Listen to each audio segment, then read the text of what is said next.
So this story, and we've been talking about this now for at least a year and a half since it became clear that there was these Terror Tuesdays, the day in the White House where folks get together and they draw up a list, a kill list, if you will, of which people will be subject to targeted assassinations by the Obama administration, including, at least that we know of, 3 American citizens, including Anwar al-Awlaki, his son, who apparently had nothing to do at all with Al-Qaeda, promoting it, making YouTubes, operational ties, none of it.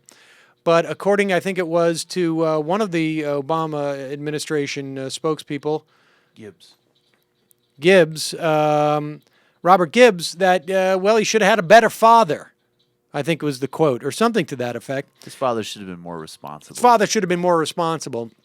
And, of course, another American, Samir Khan. These Khan and al-Awlaki were killed in Yemen, as was al-Awlaki's son about 2 or 3 weeks later. According to Michael Isikoff, who apparently was the one who received this 16-page memo, as he writes up the contents of the memo is available, and we will go through it. But it introduces a couple of interesting aspects. We know that we know from speeches by Brennan and by Holder that it is the U.S. government believes it has the authority to kill American citizens if they're believed to be senior operational leaders of Al-Qaeda or an associated force. Remember, there's no judicial review here. Eric Holder saying that due process does not always mean judicial review. It can mean the heads of the CIA and the counterterrorism force and their buddies as they get together in a room. It also refers to a concept of a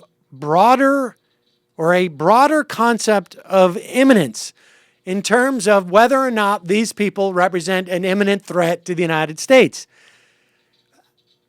Surely we can see the problem with this broader concept of imminence in that it basically says it's like imminent, but bigger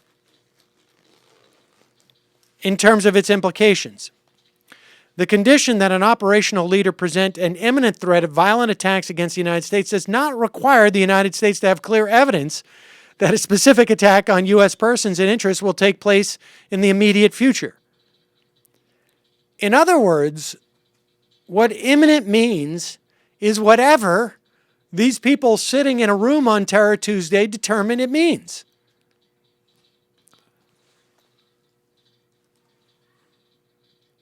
It also says that an informed high level of U.S. government may determine that the targeted American has been recently involved in activities. We don't know what recently means. We don't know what activities means. Posing a threat of a violent attack, and, quote, there is no evidence suggesting that he has renounced or abandoned such activities.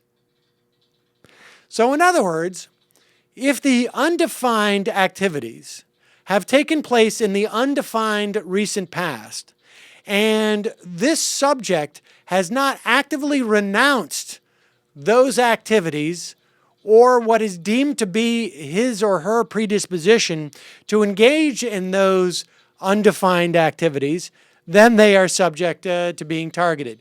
So in other words, it's not enough for your father, like al-Awlaki's father did, in going and attempting to enjoin the United States from assassinating his son. Al-Awlaki would have to show himself, come out and apparently sign, I don't know, sign some type of document, maybe take out an ad in the New York Times and say all of those undefined activities in the past that I'm not aware of that reached the bar of allowing me to be assassinated, I renounce. Then he is subject to being assassinated. Seems to allow for a little bit of of wiggle room, don't you think? Well, it's an interesting parallel because remember in the Bush administration, they talked about preemptive war, which is a distinct concept from preventative war. So preventative is this highly specific thing, which goes to like, if you know that the Japanese are about to attack Pearl Harbor in 10 No, you've got it hours- vice versa. Preemptive is to preempt an attack that is coming. Preventative means we get rid of all potential Right, people but they who s- in the future, and they said it was they shifted the terminology. Indeed. So that preemptive meant the second thing, and there's an interesting parallel in this. Oh, 'cause you're definitely. doing the same Yes, process. this is except very with much individuals. preventative. Anybody who may someday, because imminent is so loosely defined, pose a quote undue risk to the United States. Okay, well, this is the other part. We were aware that they would allow for targeted assassination if it was found that United States forces had no ability to capture this person. Well, that has been broadened in this document, or has always been broadened, but now is we're aware of it. That includes also not subjecting U.S. personnel to an undue risk of capturing. So it's not that it would be impossible to capture that person, but the undefined notion of undue risk. We don't know what undue risk means, particularly not for a Navy SEAL. I imagine they're subject to a lot of undue risk. That seems to go with the territory.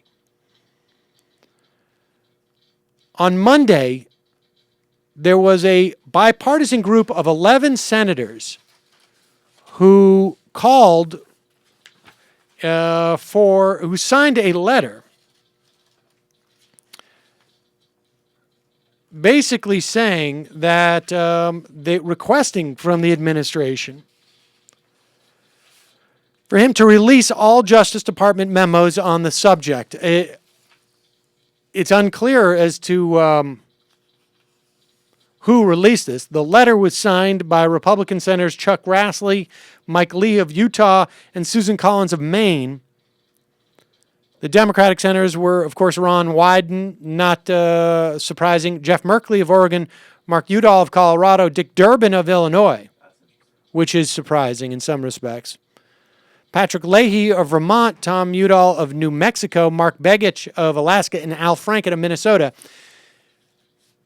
It's not inconceivable that the Obama administration leaked this memo because they perceived these senators now demanding it in light of the Brennan confirmation hearing, and perhaps they didn't want to necessarily show that they would respond to the senators and have made that request moot.